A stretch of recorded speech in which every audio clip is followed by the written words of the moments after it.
Casey kay Sharon, paano maniniwala ang tao na anak ninyo ako?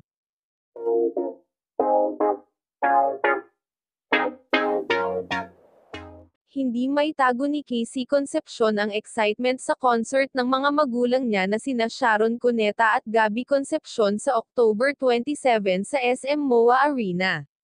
Ito'y pinamagatang Der Heart the Concert. Sa panayam ni Casey sa podcast na Updated with Nelson Canlas, ang dami raw niyang namimit na mga Sharon Gabby fan mula pa noon at mas alam ang kwento ng mga magulang niya. Kaya nang mag-usap daw sila for the concert ng posibleng gagawin niya, nasabi raw niya na parang mas magandang manood na lang siya. Pwede bang maupo na lang ako sa audience? Kailangan kong matutunan ang history ko. Kailangan kong maintindihan kung saan ba ko galing. Ang daming ikinukwento sa akin na hindi ko alam. Nangyari pala yun, natatawang sabi niya. Sabi ni Casey, ang concert daw nina Sharon at Gabby ay big revelation para sa kanya.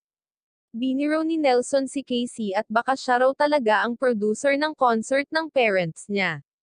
Pero natatawa ito na sinabi na, no, hindi naman. Anyway, kung ano ang gagawin niya sa Der Heart the Concert, pinag-uusapan pa raw nila. Meron kaming final meeting for the concept. Pero, marami na rin naman kaming nagawa to build the script.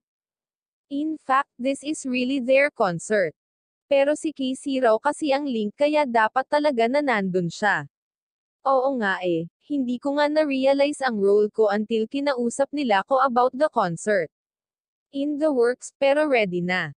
Kahit bukas na. Ayon pa kay Casey, hindi pa raw nagkikita ang mga magulang niya kahit nagpiprepare na for the concert. At si pa niya, siguro hindi pa rin sila magkikita until sa later time na. Kahit sa photoshoot ng concert, hindi sila nagkita. Yun nga lang, may pabirong reklamo si Casey na parang mas younger looking pa raw ang mommy niya ngayon kesa dati. Sabi ko, paano maniniwala ang tao na anak niyo ko? She looks so much younger than ever. She's so beautiful. Kasi nga nagpapayat, healthy living. Gandang-ganda ko sa nanay ko talaga.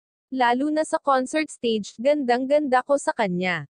Yung favorite version ko ng mommy ko is the concert version.